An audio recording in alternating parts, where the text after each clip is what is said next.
మేము బ్యాంక్ నుంచి మాట్లాడుతున్నాం, మీకు కేవైసీ అప్డేట్ చేసుకుర్రా? మేము ఆధార్ కార్డ్ నుంచి మాట్లాడుతున్నాం, మీ ఆధార్ కార్డ్ అడ్రస్ తప్పుడుది, డీటెయిల్స్ కావాలి, పాన్ కార్డులో తప్పు పడుతుంది, చెప్పుర్రి అకౌంట్కు ఓటీపీ వస్తుంది, చెప్పుర్రి వెంటనే మీ పేరు నంబరు డీటెయిల్స్ అన్నీ చెప్పుర్రి. అన్నిట్లో ఎవరి ఫోన్ నెంబర్ చేసినా కూడా సరే, కానీ అస్సలు ఏం చెప్పకూడదు చెప్తున్నా నేను, ఓళ్ళు ఫోన్ చేసినా కూడా, లేకపోతే మీ సుత ఉత్తకథన అవుతుంది. మరి ఈ చూడు ఏమైందో.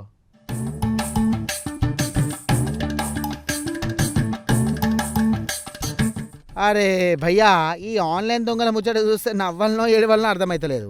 సిటీ బ్యాంక్ పేరు చెప్పి కోట్లు కొల్లగొట్టే టోకరగాలను మన సైబరాబాద్ సైబర్ క్రైమ్ పోలీసులు గట్టిగానే పట్టుకున్నారు.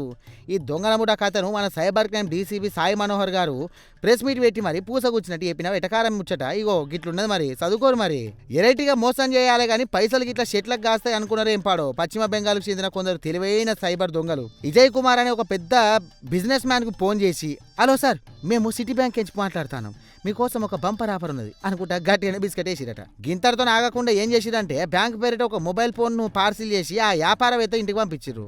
ఇక బ్యాంక్ వాళ్ళు నా మీద ప్రేమతో ఫోన్ పంపించారే అని చెప్పేసి ఆయన మురిసిపోయే లోపల ఆ ఫోన్లో కొన్ని కిలాడి సైబర్ యాప్లను ఇన్స్టాల్ చేయించి ఇక వ్యాపారవేత్త అకౌంట్ నుండి ఏకదం ఏం లేదన్నా 77 లక్షల రూపాయలను గుంజేసి నాకు కూర్చున్నారు. ఇక మన వాళ్ళంతా దూరం పోయి సైబర్ నేరాలు ఎట్లా చేయాలి ముచ్చట మీద వేరే దేశాల ప్రత్యేక డిగ్రీలు ట్రైనింగ్లు కూడా తీసుకున్నారంట. అంత బాగా ఉంది. కానీ ఈ గ్లోబల్ దొంగతనంలో పాల్గొన్నదంతా కూడా పక్కా మన దేశీ ముఠానే అని చెప్పేసి పోలీసులు తెలిసేసారు. దొంగలు ఎంత ఇంటర్నేషనల్ ట్రైనింగ్ తీసుకున్నా కూడా మన సైబరాబాద్ పోలీసుల ముందు ఆటలు ఆడలేరు కదా, అందుకనే ఆటలు సాగలేదు కూడా. అంటే విజయ్ కుమార్ అని చెప్పేసి మన దగ్గర హైదరాబాద్లో ఉన్నటువంటి ఒక బిజినెస్ మెన్కి కాల్ వస్తుంది.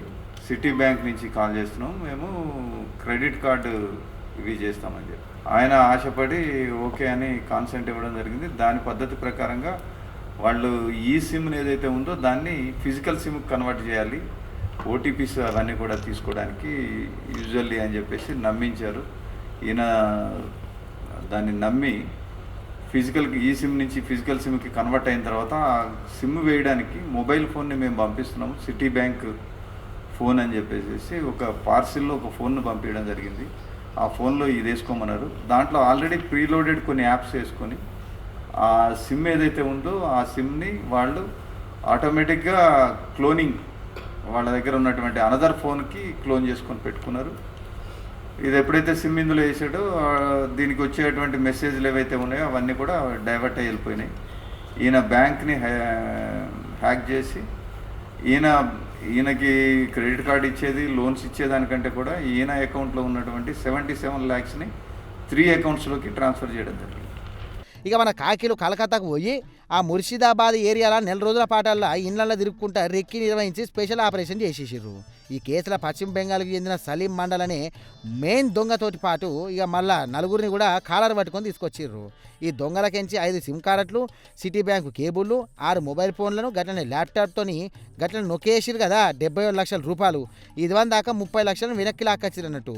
కోట్లు కొట్టేసి బెంగాల్ రసగుల్లా తినుకుంటా ఎంజాయ్ చేద్దాం అనుకున్నారు కానీ ఆ టెన్కకి ఇట్లయిపోయాయి పాపం.